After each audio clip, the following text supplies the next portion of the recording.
Hello and welcome. तो आज हम चैलेंजिंग प्रॉब्लम नंबर 12 डिस्कस करने वाले हैं एंड इस प्रॉब्लम में देखिए एक लिमिट निकालना है। लिमिट में बोला गया है कि ln के अंदर कुछ टर्म्स दिया हुआ है एंड बाई n है। तो देखिए इस तरह के थोड़ा इजी साइड का क्वेश्चन है, बट इस तरह के क्वेश्चन स्पेशली मेंस में 2 टर्म्स तक मैंने देखे हैं आते हुए एंड एडवांस में भी आ सकता है। तो एक पैटर्न में इसमें क्या करते हैं, हम बेसिकली हायर पावर को कॉमन करके करते हैं। आज मैं एक रिजल्ट बताने वाला हूँ, हालांकि वो भी काफी पॉपुलर रिजल्ट है। जैसे कि limit N tending to infinity 1/n है। देखिए प्रॉपर्टी से 1/ln के अंदर जो इनपुट होगा इसको आप क्या लिख सकते हैं, ln bracket to the power 1/n लिख सकते हैं ना। ये आज का हमारा प्रॉब्लम है, limit extend to 3 limit N tending to infinity ln 2 to the power n plus 3 to the power n plus e to the power n plus 1/pi to the power n plus x to the power n/n। तो ये थोड़ा easy side का question है and mains and advance दोनों में appear हो सकता है। तो कुछ रिजल्ट्स बताने हैं मुझे जिससे ये क्वेश्चन थोड़ा जल्दी सॉल्व होगा। वैसे इसका जनरल हो तो आपको पता होगा कि इस तरह के क्वेश्चन में जनरली हाईएस्ट जो पावर होगा उसी को ही कॉमन आउट करना होता है। तो उसी का वही रिजल्ट है बेसिकली कि हाईएस्ट पावर ही इसका आंसर होता है। तो आप देखिए इसको कैसे कर सकते हैं, limit x tending to 3 limit N tending to infinity. अब देखिए ln का जो इनपुट दिया हुआ है तो ln के अंदर जो ब्रैकेट है 1/n है, तो मैं इसको अंदर ले जा रहा हूँ, मतलब पावर में ले जा रहा हूँ। तो can I write it 2 to the power n plus 3 to the power n plus e to the power n plus 1/pi to the power n plus x to the power n whole to the power 1/n। अब देखिए ln एक continuous function है। ln एक क्या है, continuous function है, तो मैं लिमिट को ln के इनसाइड ले जा सकता हूँ। It is limit N tending to infinity 2 to the power n plus 3 to the power n plus e to the power n plus 1/pi to the power n plus x to the power n to the power 1/n। अब देखिए एक result discuss करना है, उसको पहले discuss कर लेते हैं। देखिए अगर आपको बताया गया है कि n tending to infinity A n to the power B n to the power 1/n, given क्या है कि सारे नंबर्स पॉजिटिव है एंड यहाँ पे बी नंबर बड़ा है।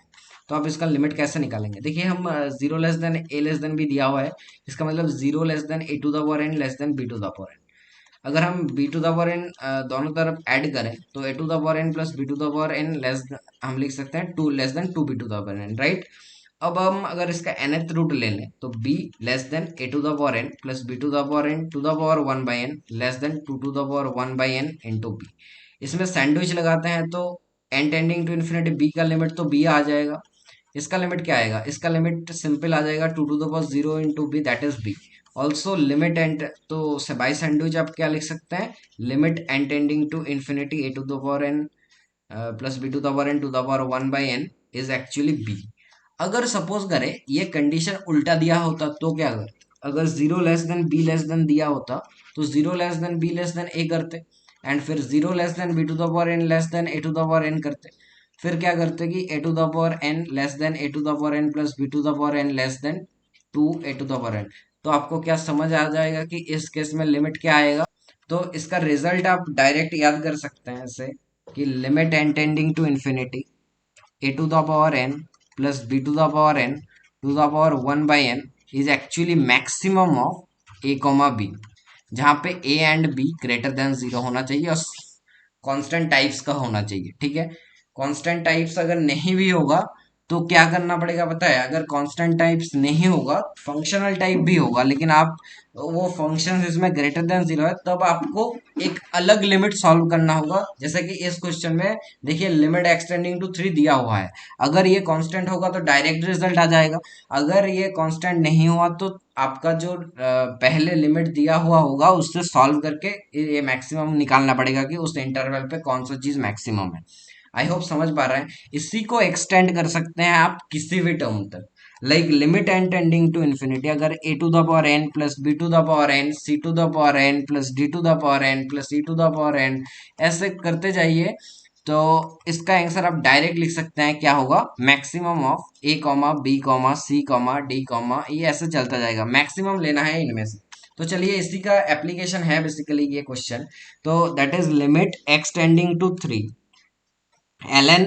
अब देखिए इसका आंसर क्या आ जाएगा, मैक्सिमम ऑफ 2 3 e ऑफ 1/पाई और x। अब आप देख लीजिए यहाँ पे एल एच एल बताइए क्या होगा और आर एच एल क्या होगा। एल एच एल अगर करेंगे तो लिमिट एक्सटेंडिंग टू 3 माइनस निकालेंगे। अब देखिए जब x 3 से छोटा होगा तो इनमें से कोई कौन सा चीज सबसे बड़ा होगा, तो 3 सबसे बड़ा हो जाएगा, तो आंसर डायरेक्टली ln 3 आ जाएगा, राइट। LHL में RHL मतलब क्या होगा कि लिमिट एक्सटेंडिंग टू 3 प्लस, मतलब ये नंबर 3 से बड़ा होगा तो हम x लेंगे, उस केस में मैक्सिमम क्या होगा 1। देखिए 2 3 1/पाई x में से x बड़ा हो जाएगा क्योंकि x ही है 3 से बड़ा कौन सा नंबर होगा। x टेन टू 3 प्लस मतलब क्या है 3 से नियर बाय एंड 3 से बड़ा नंबर, तो x लेंगे तो इसका आंसर भी ln 3 ही है। तो LHL एंड RHL क्या हो गया, इक्वल हो गया, तो हमारा लिमिट क्या हो जाएगा, तो ये जो लिमिट है तो इसको L अगर बोले तो L क्या हो जाएगा, तो L का वैल्यू आपका आ गया ln 3।